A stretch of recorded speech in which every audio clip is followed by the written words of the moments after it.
Bonjour et bienvenue dans Get to Grow, l'émission qui vous tire vers le haut. Je suis Mouna, sophrologue et passionnée de développement personnel. J'ai le plaisir de vous retrouver tous les dimanches à 17 h pour cultiver notre tranquillité intérieure.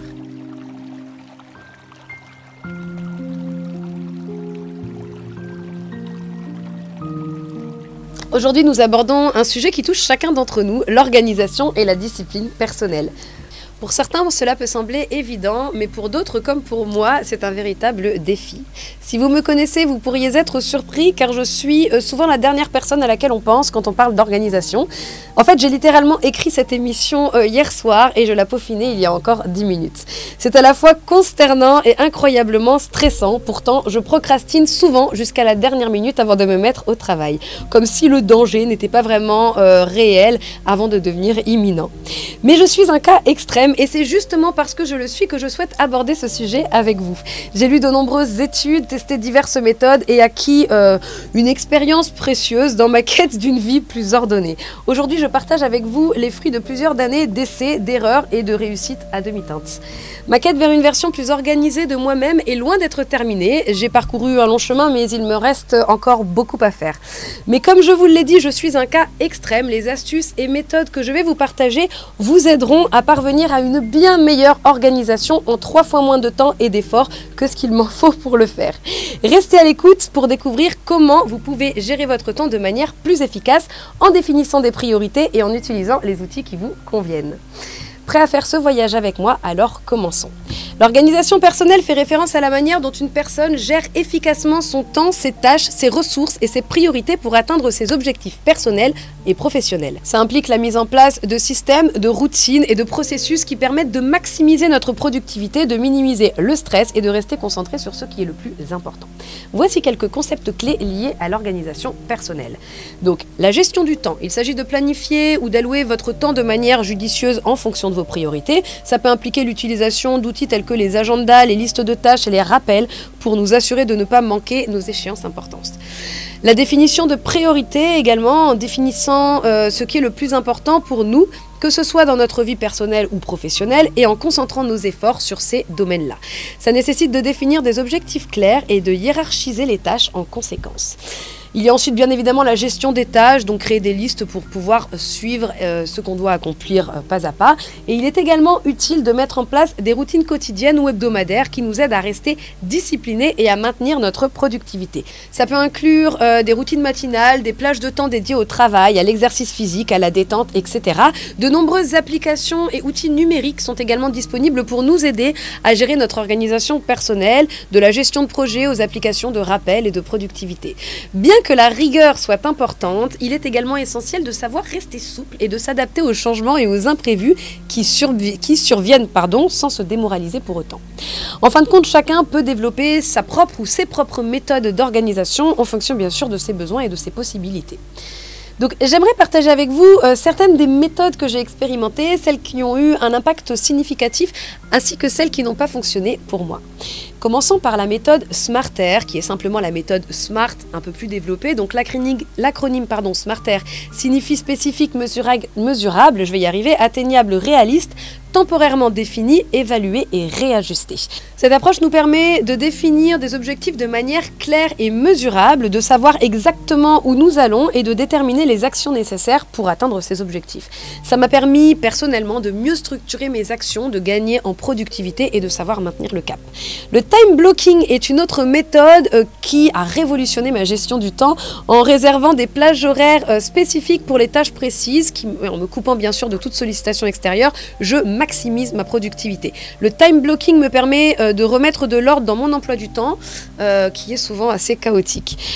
Il y a ensuite la technique Pomodoro, qui est également un outil assez simple pour gérer la concentration et la productivité. Ça consiste à travailler pendant une période de 25 minutes, suivie des 5 minutes de pause. Donc j'ai constaté que cette méthode pouvait m'aider à rester concentrée sur des tâches assez simples, car ça me motive à le faire plus rapidement, du coup, avec le timer, notamment pour les tâches ménagères. Mais personnellement, cette méthode n'est pas vraiment faite pour moi, car lorsque je suis dans ce que je fais, il m'est assez déplaisant d'être interrompu, bien que cela soit censé booster notre efficacité. Prendre une pause de 5 minutes toutes les 25 minutes me donne l'impression d'être coupé dans mon inertie. Néanmoins, cette méthode fonctionne pour de nombreuses personnes et je ne peux que vous inviter à l'essayer par vous-même. Il y a également les to-do list, les listes de tâches qui sont bien évidemment très utiles. Elles permettent de garder une trace claire de ce qu'on doit accomplir et lorsqu'une tâche est cochée, ça me procure un réel sentiment de satisfaction et de libération. À cela, on peut inclure des nouvelles habitudes pour travailler sur son mindset dès le matin avec par exemple des méthodes comme le Miracle Morning. C'est une routine matinale qui aide à démarrer une journée de bon pied. Donc ça implique de se réveiller un peu plus tôt que prévu pour consacrer du temps à l'exercice, à la méditation, à la lecture et à la réflexion personnelle.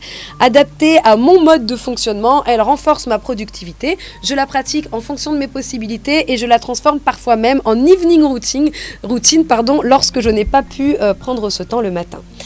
La technologie peut également jouer un rôle pour notre organisation, pour avoir une meilleure organisation. Donc j'ai exploré diverses applications, des rappels, des outils numériques pour gérer mes tâches et mon temps de manière plus efficace. Chacun de ces outils a ses avantages et ses inconvénients, mais de manière générale, ils ne me conviennent pas trop, ou en tout cas, ils ne conviennent pas trop à mon fonctionnement. J'aime la matière, le papier, le fait d'écrire, de raturer et je suis bien plus sensible aux outils papier qu'aux outils numériques. Mais si vous êtes plus technophile que moi, je peux tout de même vous parler de quelques applications qui rencontrent un franc succès. Il y a pour commencer l'application Forest qui est conçue pour aider les utilisateurs à rester concentrés et productifs en plantant virtuellement des arbres. Donc voici comment cela fonctionne. Vous définissez un timer pour une tâche spécifique. Pendant que le timer est actif, un arbre virtuel pousse dans l'application. Et si vous ne touchez pas votre téléphone pendant cette période de temps donnée, l'arbre atteint sa maturité. Donc vous créez petit à petit une forêt en accumulant des arbres et l'application encourage votre productivité en rendant visible le temps que vous passez sur votre téléphone et en vous offrant une récompense symbolique sous la forme d'une forêt virtuelle que vous voyez s'agrandir à mesure que vos projets grandissent. Elle propose également des statistiques de productivité et elle est bien évidemment disponible sur iOS et sur Android. Il y a également l'application Pomodoro qui est basée sur la technique Pomodoro dont je vous parlais un petit peu plus tôt. Elle consiste à découper le travail en segments de 25 minutes, appelés des Pomodoro, suivis de courtes pauses de 5 minutes. Après 4 Pomodoro, vous prenez une pause plus longue. Cette application ou ces applications, puisqu'il y en a plusieurs, vous aident à suivre le temps, à planifier les tâches et les pauses et à enregistrer votre progression. C'est un outil assez populaire pour améliorer la productivité. Et pour finir, il y a l'application Off Time qui est conçue pour nous aider à gérer notre temps d'écran en réduisant nos distractions ou en tout cas les distractions numériques. Donc elle permet de bloquer temporairement l'accès à des applications, à des sites web, notamment Facebook, Instagram et d'autres applis chronophages pour reprogrammer des périodes sans interruption hors de notre téléphone. On peut suivre notre utilisation, envoyer des réponses automatiques aux messages et gérer les appels en urgence. L'objectif est de favoriser une utilisation plus consciente et plus responsable de notre smartphone pour améliorer notre productivité et notre bien-être. Mais bien sûr, il en existe des centaines et pour tous les goûts. En fin de compte, chacun est unique et ce qui fonctionne pour certains ne peut pas fonctionner pour d'autres. Il est essentiel d'essayer d'apprendre de notre propre expérience et d'adapter ces méthodes à notre style de vie et à nos objectifs. Heureusement, il existe tout de même quelques règles et des bonnes pratiques pour améliorer notre organisation personnelle. Ces astuces peuvent littéralement transformer la manière dont nous gérons notre temps et nos tâches quotidiennes. Les voici. Tout d'abord, il y a le fait de traiter toutes les actions de moins de 2 minutes tout de suite. Cette règle est tirée de la méthode GTD, donc Getting Things Done, de David Allen. Donc elle est très efficace pour éviter l'accumulation de petites tâches. Lorsque vous recevez un mail, une demande, une petite action qui prend moins de 2 minutes, traitez-la immédiatement. Ce sont de nombreuses petites choses dont vous pouvez vous libérer tout au long de la journée. Ensuite, il y a l'organisation et le rangement, puisque l'ordre libère la pensée. Un environnement propre et organisé contribue grandement à notre clarté mentale.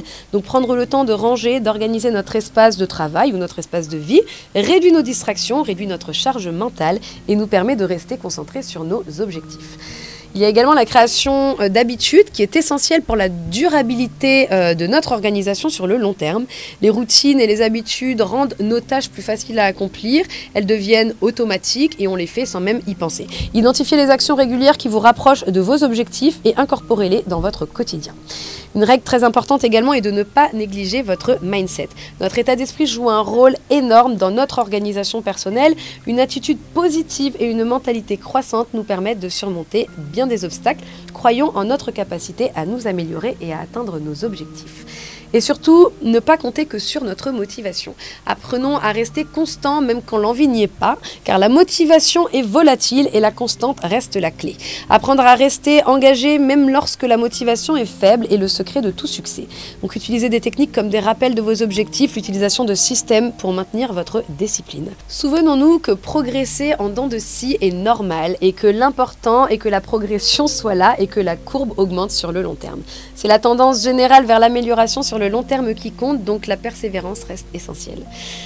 Sachons également nous féliciter pour nos victoires, nos progrès et rester positifs. Privilégier la carotte au bâton, la récompense et la positivité sont moteurs. Célébrez vos succès, même les plus petits, et maintenez une attitude résiliente. La récompense renforce également notre détermination. Donc il y a le fait d'apprendre à comprendre notre propre fonctionnement. La connaissance de soi est bien évidemment fondamentale pour personnaliser les méthodes d'organisation qui nous conviennent. Comprendre ce qui nous motive, ce qui nous distrait et ce qui nous rend plus efficaces pour adapter nos pratiques en fonction de notre compréhension de nous-mêmes. En suivant ces quelques astuces, on peut considérablement améliorer notre organisation et notre gestion du temps. Et si vous souhaitez en apprendre davantage, je vous recommande l'ouvrage Miracle Morning d'Hallel Rhodes. C'est un livre très populaire sur le développement personnel qui vous propose une approche matinale pour améliorer votre organisation, votre discipline et votre productivité. Cet ouvrage nous propose une approche structurée pour améliorer donc l'organisation, le développement personnel, etc. Il nous encourage à adopter une routine matinale qui favorise la discipline personnelle, l'auto-amélioration et la gestion efficace de notre temps. C'est une ressource très intéressante pour celles et ceux qui cherchent à se créer des habitudes de vie positives et à bien sûr améliorer leur organisation. Il y a également l'ouvrage S'organiser pour réussir, dont je vous parlais plus loin en anglais, Getting Things Done de David Allen, qui est un livre très influent sur la gestion de l'organisation et la discipline personnelle. C'est une ressource incontournable pour ceux qui cherchent à améliorer l'organisation de leur vie. Il vous offre des systèmes pour gérer les tâches, établir les priorités, définir des objectifs, réduire le stress lié à la surcharge d'informations. Et l'application de nombre de ces principes nous aide à améliorer notre productivité et à favoriser une vie plus saine. Et toujours, si vous préférez l'écoute à la lecture, ces deux ouvrages sont disponibles en version audio sur YouTube. Alors, faites-vous plaisir. Et nous arrivons déjà à la fin de cet épisode et c'est toujours un véritable bonheur pour moi de vous retrouver chaque dimanche pour cultiver notre tranquillité intérieure. Je vous remercie pour votre présence et pour votre attention et j'ai le plaisir de vous retrouver la semaine prochaine, même jour, même heure. En attendant, restez curieux et prenez soin de vous.